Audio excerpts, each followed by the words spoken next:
Good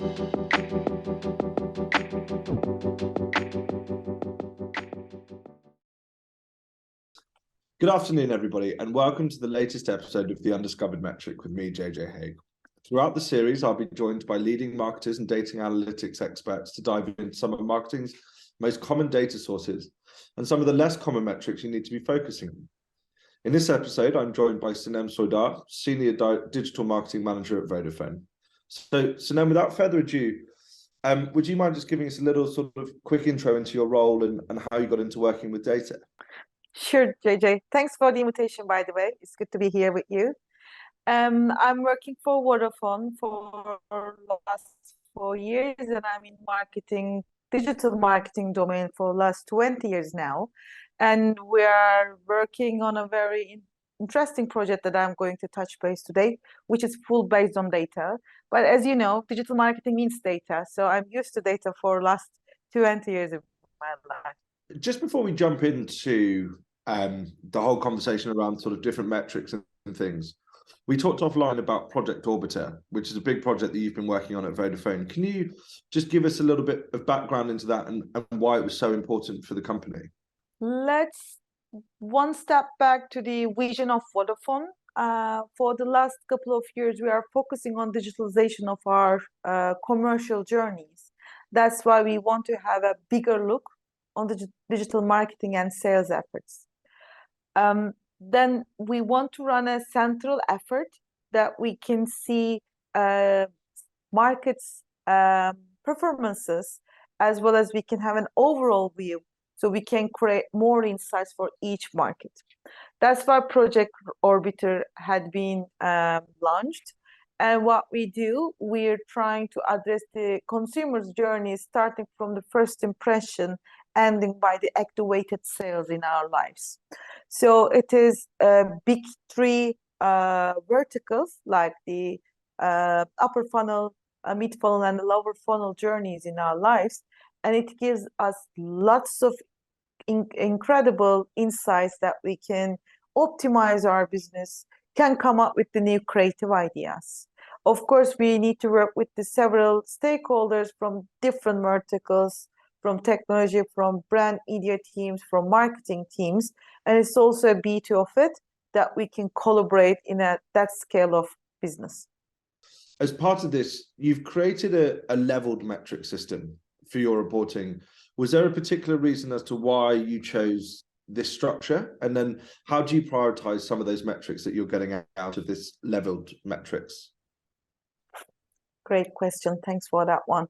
When we look at the three verticals, that each vertical has its own dynamics, right? When it's a campaign management, or when it's a product offer on a website or an app, or running the backend system, creating a CRM connection with the lead or sales that you made, there are different metrics that you can optimize your process.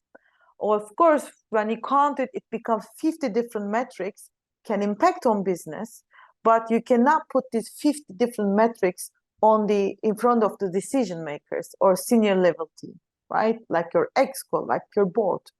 But you still want to have a say in the big company vision, like the digitalization. That's why leveling of KPIs come up. Level 1 KPIs are directly linked to the business itself, like revenue, like the digital sales share, like acquisition and retention figures. But of course, when you deep dive onto these business verticals or business KPIs, you see many opportunities to optimize.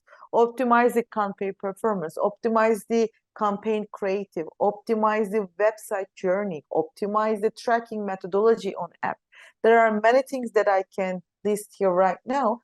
And also our experts within the teams can optimize these metrics in their day-to-day businesses with their tactical moves.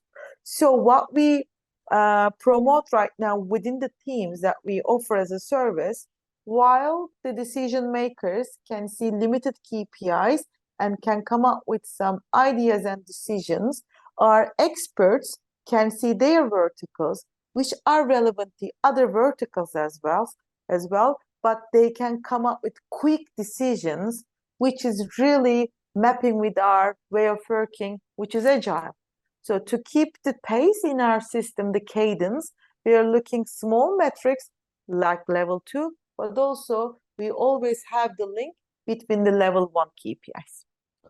And so it sounds to me as if you can always see how you're impacting not only your team KPIs, but actually then working up into the business and hitting those overall strategy goals. Correct, which also helps people to feel themselves that they're impactful on the big picture.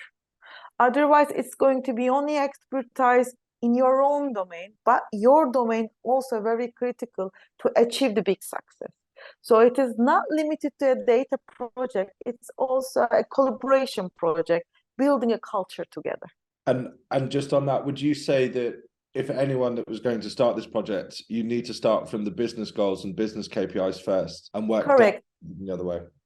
I would strongly suggest it. That's why it's also a method to have bigger sponsors in your life, because these projects takes time. So you need to guarantee a sponsorship from your decision makers, your managers, to have a longer breathe time, right? And I would suggest you to, rather than starting from bottom to top, going and approaching the KPIs from top to bottom. And it also helps with buy-in if it's come that way as well. Of course. And I suppose that means that you guys can work both autonomously, but very quickly to change something if you're seeing sort of difference in metrics rather than going through 50 at a time. Exactly. And it's also comes with our new way of working. I say new, but it's maybe more than 5 years in our life, which is agile way of working. And as you know, agile means that you need to be an understanding of minimum viable product, and you need to keep on progressing. You cannot wait in these days to launch a project for months, or a new product launch cannot wait for weeks. Life is so pacey in these days, so we need to be quick with our decisions, and decisions needs to be data driven. From that context, that's why we want to group the metrics in levels, and we want to monitor it. We don't want to skip anything just because it is small or hard to measure. We want to measure everything, but visualize and put in a story which would make best sense for the company. So with those layered metrics and those leveled metrics, how have you prioritized them? Is it business need first, or are there sort of areas that you've looked at as a team and gone, actually, based on the data that we already had, we need to prioritize these 5, and they may not be as traditional as other companies, but how did you come across that sort of leveling process? Of course, the key ones, the very first 1 to 2, 100% relevant to business itself overall, which means revenue, which means number of customers, acquisitions and retentions in our world. But of course, this project is a multi-stakeholder project. This project is not supported by only a media team or a marketing team or a BI data analytics team, which means every team have an insight can get from this system. So media people wants to see if the campaigns they designed is really helping the business itself. But of course, how they look at that detail with the own media metrics that they can follow from the platform, as well as the marketeers.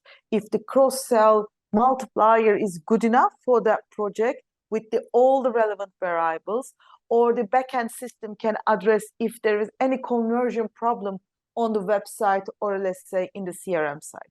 So yes, we all look at how the business goes, but for managing our day-to-day businesses, we are checking if the metrics that we can directly impact is viable, and it's still there in the good level of metrics above from the hygiene. So we are not just looking at a set of numbers to see how everything goes well or not. We're also trying to get a tactical plan for our day-to-day business. And would you say that that's something that everyone needs to look at when they're implementing something like a reporting structure of this complexity, that you really need to look at all of those aspects, how they all fit together for all different teams, rather than just saying, this is what I want and this is what we're going to do? To be honest, I'm the person who is more willing to see the holistic picture of the company, because this is the time in our lives that we need to be collaborative. Of course, building expertise in our own domains is still critical to have the efficiency and the maximum quality in our jobs, but you cannot create a value for the company and for the consumer by you only do your own job. You need to see how you impact the other chains of the system. So it is a process. Marketing at the end is a process, and we need to understand, while we are doing our job good enough, what about our collaborators? Are they doing what they need to do, or do we miss any insights that we need to capture? That's why these dashboard projects is not limited to the facts and the figures that they can provide. And I believe it also brings up a new way of working across the board. So this is one of the reasons that I really embrace these kind of projects and try to be a change agent in this kind of project. It is not just putting the data sources on one dashboard, it's also learn how to work together to create the incremental value. Brilliant. And I think marketing sort of has traditionally struggled at times to show that value to other teams. And have you found that this structured way of reporting has improved that challenge in terms of business offerings to other people that sort of are outside of the marketing team? You can actually just point to the data now. Yes, to be honest, yes. Now we are more working closely within the verticals, and we see the same pattern in different markets, because this project is happening for different markets in Vodafone work. So, for instance, in Italy, in Spain, we are seeing more collaborative actions across the teams, which bring the value bigger. Also, you can ask me, who is your best supporter in this kind of project? Most of the time, my finance contacts is my best friend, because they can also understand how marketing add a value. Of course, digital marketing is a better collaborator in this kind of cases, because you can measure everything daily basis, which means finance teams likes it because they can see a picture. That's why we are collaborating together with the finance team as well, which means you're not directly working with the marketing relevant contacts, but also different verticals in the business also very interested in this kind of projects. And was that a surprising benefit that you guys didn't foresee when you launched this project, do you think? Exactly. Whenever you need funds, having a finance department as the ally of this project is really nice. So they can find the fund for you. So this is the best part of it. But also, it's also a bit hard to have that many eyes on one project. But also, it gives you an idea who might be the critical stakeholders that you're going to work together and have continuous communication. It is also gives you how to run that kind of project, that it is critical to have on board all the stakeholders and needs to get the right sponsors while you're building this kind of project. And this project needs to be taken as a strategical initiatives rather than tactical moves. So scope might be bigger. Maybe you will think that it is too much to digest. Of course, regardless of the company's plan, you can scope it in phases. But at the end, if you want to create an incremental impact, then you should have a bigger scope with the many stakeholders. So it needs to be planned perfectly. And how do you bring those stakeholders on board when you launch a project like this? Because obviously there's a lot of moving parts. It can be quite daunting. How do you then, as a marketer or someone who may be listening that wants to really start this journey, how do they get those people on board? As Vodafone, to be honest, we are lucky in this kind of context, because from the group office, strategy office, we have right forums that the marketing people, technical people, technology people can come up together to discuss the future initiatives. So we already designed that kind of forums and steer codes to address how we can initiate a new idea and how we can carry on the plans that we have. On the other hand, if you're in a smaller size of company or you're in a startup, I guess it is very important to have, if you really need that kind of dashboarding or a measurement platform, then you need to have everybody's requirement can be the people who is on the board or who is in Exco, who is the key critical people who is reporting to CMO, needs to be heard with their own requirements. And I guess standardization of the key metrics and KPIs are really critical. we always say that we need a North Star, right? Every business, every team needs a North Star. Who will be the one be sure about the North Stars that we have? North Stars needs to be one single of truth at the end. Marketing team's North Star and the finance team North Star or technology team's North Star cannot be different. So how are we going to assure this accuracy across the board? That's why the projects are important. I guess narratives are really critical when we consider these kind of big projects. And the data really helps that, right? If you're able to snapshot. Of course. I love talking on top of the data. I love figures and facts because, for instance, I'm a Turkish woman and talking with an accent in English, but when you put the figures in every country, in every language, figures tell the same story. You cannot say that conversion rates is meaning different thing in French and German. No, every single digital metric can tell you the same story in every market. That's why I prefer talking on above the data and make the decisions, having the data-driven decisioning in the companies. Looking at data, and as you mentioned, it's unquestionable around the world. Are there any sort of global trends that you've seen coming into sort of marketing and marketing data and analytics that you think we really need to be prioritizing over the next sort of 12 to 18 months? Yes, I guess let's consider our times like the post-COVID times, right? We faced with the turmoil in the economy, in the household budgets. Most industries aim to give the best value with the best price while doing responsible marketing. That means as marketeers, we have an important agenda of optimization. Growth needs to come from customer satisfaction. How you can measure satisfaction, I guess, with many metrics like conversion rates, customer retention. These are the key metrics that you can convert to the customer satisfaction. So what could be the three things that we need to focus in the upcoming 1 to 2 years? I guess growth metrics in revenue building should be addressed in different industries in the companies. Customer satisfaction in web and app journeys needs to be addressed clearly across the board. And of course, forecasting modules. Forecasting marketing models to understand better the optimization opportunities could help many markets, I guess, many industries.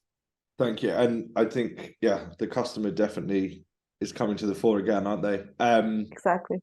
Are there any sort of metrics on the customer that you think are overlooked by people? They sort of, obviously we see signups and we see demos and we see sort of acquisition, but are there any that we look at that could be a real clear indicator that we could sort of pinpoint a little bit that people should go, actually, that's one you should be focusing on as well, because that will really improve your campaign performance? Exactly. I mean, web and app analytics, I don't want to go deep dive because I mean, in each industry, you might consider the same metric in a different way. For instance, in our lives, we have unassisted and assisted sales journeys. In telco, we have that common pattern. And each journey tells us something different. Or having a mobile product versus a fixed broadband product, these are very different journeys. In many different markets, we see different patterns. So the idea is, what could tell us more, considering our customer perception and the satisfaction in the journey are critical. Of course, you can work with the NPS, but NPS will give you an overall understanding about customer.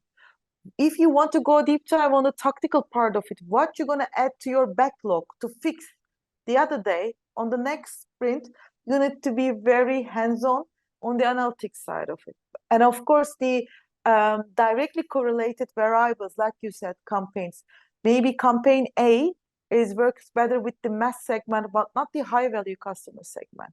And you need to see the differences. And that means you need to put 30 different metrics in one dashboard so you can address which is working and which is not working. Again, which means that you need to have flexible visualization processes in your dashboards, which means that you need to listen your internal customers better. You cannot just give one visualization capability, so the internal customer will see one way of looking at the same data. it's not going to work anymore.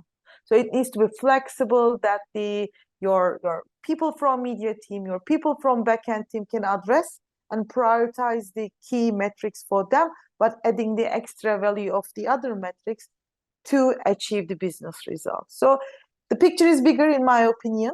Yeah. And the technology and the solution providers can help us to put everything together in a flexible way. The one-size-fits-all approach to marketing is definitely died. Unfortunately, RIP. And then just you on a personal note, are there any things that sort of you wish you had known earlier in your career, or sort of if you were starting out again, is there something, sort of a piece of advice you would want to pass on to yourself? Let's focus on the data analytics side of it, because if you ask me what I would love to hear before in my careers, I mean, we need to have another hour of session for that one. But when we just focus on data management projects, I would love to learn before that it is not a data project itself, it's a mind shift across the company. So everybody needs to collaboratively work on that one. Even you are an achiever, you cannot do this kind of project without others' help. So collaboration and the communication are critical skills when you want to build that kind of project. On the other hand, my advice would be, do not be afraid of the size of the project, but prepare a proper plan and work with a team that share the same vision with you. Otherwise, it's really hard and frustrating process. Brilliant. Thank you so much, Sinem. I've really enjoyed it. Likewise.